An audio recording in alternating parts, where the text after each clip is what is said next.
જામનગરમાં કોર્પોરેશનની smart English medium school બનાવવામાં આવી છે, પરંતુ સત્તાધીશો અને અધિકારીઓની અડઆવડતને કારણે હજુ સુધી ઇંગ્લિશ મીડિયમ સ્કૂલની મંજૂરી મળી નથી. નવું શૈક્ષણિક સત્ર થોડા દિવસમાં જ શરૂ થવા જઈ રહ્યું છે.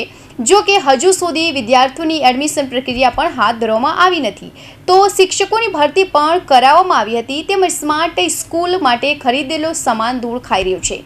જામનગર મહાપાલિકા દસ્તકની નગર પ્રાથમિક શિક્ષણ સમિતિની 44 શાળાઓમાંથી 2 શાળાઓએ 4 કરોડના ખર્ચે આધુનિક સ્માર્ટ ઇંગ્લિશ મીડિયમ સ્કૂલમાં તબદીલ કરવામાં આવી હતી, પરંતુ મહાનગરપાલિકાની રાજકીય પાંખની અણદેખીને કારણે હજુ સુધી એડમિશનની પોલિસીની જાહેરાત કરવામાં આવી નથી. આવા સંજોગોમાં હજારોની ફી લેતી ખાનગી શાળાઓમાં વાલીઓએ બાળકોના એડમિશન બુક કરાવી દીધા પછી સરકારી નિઃશુલ્ક શિક્ષણવાળી સ્માર્ટ ઇંગ્લિશ સ્કૂલમાં કેટલાક એડમિશન થશે તે અનેક સવાલો ઉઠી રહ્યા છે.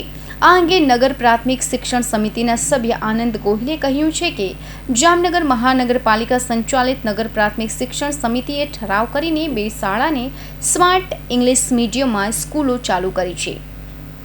આ સ્કૂલો અત્યારે તૈયાર થઈ ગઈ છે. તેની અંદર માલ મટીરિયલ એમનું એમ પડ્યું છે, આખું ધૂળખા છે, પરંતુ ક્યાં ને ક્યાંક શાસન અધિકારી અને પદાધિકારીઓની બેદરકારીના લીધે હજુ સુધી મંજૂરી મળી નથી. હમણાં 9 તારીખે સ્કૂલ શરૂ થશે, હજુ સુધી શિક્ષકોની ભરતી નથી થઈ, વિદ્યાર્થીઓના એડમિશન નથી થયા, તો સ્કૂલ ચાલુ નહીં થાય તો આમને આમ જે મટીરિયલ પડ્યું છે તે ધૂળ ખાશે. તો અમારી માંગણી છે કે તત્કાલિક ધોરણે જ્યાં જેનું મટીરિયલ છે તે જગ્યાએ લગાવી દેવામાં આવે અને તત્કાલિક સ્કૂલ શરૂ કરવામાં આવે તેવી અમારી માંગણી છે.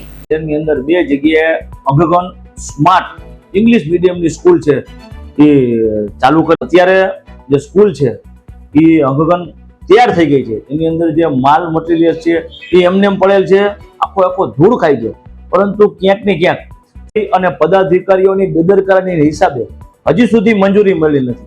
હમણાં 9 તારીખે સ્કૂલ ચાલુ થશે, હજી સુધી શિક્ષકોની એમાં કોઈ ભરતી નથી થઈ, વિદ્યાર્થીઓને કોઈ એડમિશન નથી થયા. તો જો સ્કૂલ ચાલુ નહીં થાય તો આમને આમ જે માલ ને મટીરિયલ જે અહીંયા પડ્યો છે આખે કોઈ ધૂળ ખાશે. એટલે અમારી એક માંગણી છે કે ભાઈ તાત્કાલિક ધોરણે જ્યાં જેનું મટીરિયલ છે એ જગ્યા ઉપર લગાડી દેવામાં આવે અને તાત્કાલિક સ્કૂલ ચાલુ કરવામાં આવે. જામનગર બસ સ્ટેશન રોડ પર આવેલ દેવરાજ દેપાણકુલ ખાતે સ્માર્ટ સ્કૂલ બનાવવામાં આવી રહી છે. તે જગ્યાએ ચકાસણી કરતા સ્માર્ટ સ્કૂલના સાધનો ધૂળ ખાતા નજરે પડ્યા હતા. કરોડો રૂપિયાના સાધનો ખરીદ્યા બાદ કોઈ પણ પ્રકારની યોગ્ય જાળવણી કરવામાં આવી ન હોવાનું પણ સામે આવ્યું હતું. સ્માર્ટ સ્કૂલ તો બનાવી નાખી, પરંતુ હજુ સુધી મંજૂરી આવી નથી. અધિકારીના જણાવ્યા અનુસાર મંજૂરી માટેની પ્રોસેસ કરવામાં આવી છે. મંજૂરી આવ્યા બાદ એડમિશન પ્રક્રિયા હાથ ધરવામાં આવશે. તો અહીં એ પણ સવાલો ઊભા થાય છે કે તે એડમિશન પ્રક્રિયા ધર્યા બાદ ઇંગ્લિશ મીડિયમના કયા શિક્ષકો આ શાળામાં બાળકોને અભ્યાસ કરાવશે? હજુ સુધી કોઈ પણ શિક્ષકોની નિમણૂક આ શાળામાં કરી નથી. Kaushik Patel report, Hind TV news, Surat.